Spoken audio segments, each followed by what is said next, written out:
So again, we're still talking about Euler's pentagonal number theorem. And again, the pentagonal comes from these are the pentagonal numbers. And I want to revisit the proof of it because I think it bears repeating. And essentially our proof came down to constructing a bijection to prove the following. So we had QE of n is the number of partitions of n into distinct parts with an even number of parts. And we have QO of n, which is partitions of n into distinct parts with an odd number of parts. And that's exactly what, with the negative sign, that's what this left-hand side is counting, because here we either take a part of size k or we don't, and if we take it, then we get a -1 contributed. So when there's an even number, the negatives cancel, and when there's an odd number, they don't. And then we have to expand this out, and what does this equal? Well, if we do the folding argument, then we get a 3n minus 1 and a 3n plus 1 term. And so this is telling us that we're going to get -1 to the j whenever n is equal to j times 3j plus or minus 1 over 2. And we're going to get a 0 otherwise. And so what this led us to do is construct a bijection. And the bijection that we have is going to be on the whole set. It's going to be this involution phi, and it's on this whole set Q of n, but minus a single partition mu, which might or might not exist, depending on if we're in this case or this case. And this partition mu, we'll see what it was, but this involution changes parity. So it's an involution, which means it squares to the identity, and it's sign reversing. And just to remind you of what that involution does, we have some big giant partition that does all kinds of weird stuff, and it's into distinct parts. And we looked at this value that we have right down here, which was we call d sub lambda. This is the diagonal, d for diagonal, and L for the length at the top. And we were comparing d and L, and whenever d sub lambda is strictly less, we do one thing, and whenever it's weakly greater, we do something else. So we had these two cases. If d is small enough, you can put it on top. Otherwise, don't. And so here's some examples. So if we were over here for this partition, then we can say, well, d is 2, because there's 2 here in this step. This step goes too far, so it doesn't count. So d is 2. L is 3. 3 is bigger than 2, so we'll take the 2 and put them on top. And now we run the same thing on this example. We have d is 4. L is 2. L is weakly smaller, so we take it and we put it down below.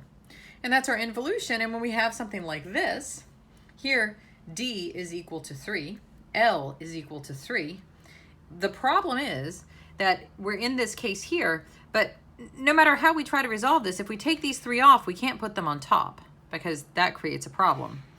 But if we take these 3 off, we can't put them here because that creates a problem. So there's no way to resolve this guy. So he's not in the image, in the domain, or in the image of our involution. And this is the fixed point, which accounts for this -1. So this is really the crux, this sign reversing involution that's due to Frenkel, which proves combinatorially Euler's pentagonal number theorem. Now what I want to talk about are some applications of it. And in fact, there's just one application that we really want to do. And that application is to give us a recurrence relation, which we said did not exist. So let's see how that goes. I'm going to manipulate Euler's pentagonal number theorem here because I noticed that this is very similar to what we get for the generating function for all partitions. So this is not just a statement that we can interpret in terms of partitions into distinct parts, but it actually has a more powerful statement in terms of all partitions. So how does that go? So remember the partition generating function, P of n, or P of x, which is the sum n greater than or equal to 0, P of n x to the n. This is the product, k greater than or equal to 1, of 1 over 1 minus x to the k. So now let's do some generating function manipulatorics over here. What happens if we multiply both sides of this equation by p of x? Well, on the left-hand side, we can see we're going to get 1 because we have an infinite product, and term by term, it cancels over here with this infinite product. So a corollary to Euler's pentagonal number theorem is that 1 is equal to the sum, n greater than or equal to 0, of p of n x to the n times this expression, n and z, of minus 1 to the n x to the n 3n minus 1 over 2. So what's the point of this? Well, the point is, if you actually take the time to write this out, what is it saying? It's giving you an identity on partition. So 1 is equal to, let's just write out a few terms. So this is going to be p of 0 plus p of 1x plus, okay, that one's a little less interesting to write out. This one was more interesting. So this is 1 minus x squared plus x to the 5th plus x to the 7th, blah, blah, blah, blah, blah. And now we can actually, because we know the left-hand side is 1, so there's no term that shows up with an x.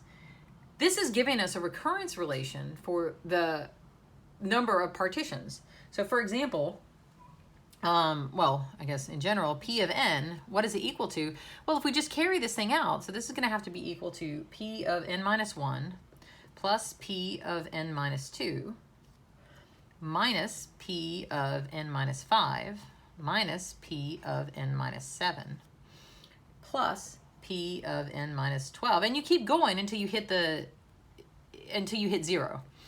So you don't want to put a p of a negative, minus p of n minus 22 minus p of n minus 26 plus. So if I was going to compute, for example, p of 20, for example, then I can compute it as follows. So what is the number of partitions of 20? Well, it's the number of partitions of 19 plus the number of partitions of 18 minus the number of partitions of 15 minus the number of partitions of 13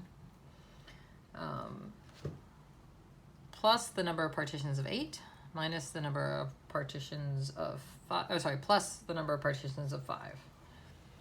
And now I'm off the grid, and you can compute this out, and all of those numbers are actually pretty easy to get, and this is the fastest way to compute the number of partitions of 20.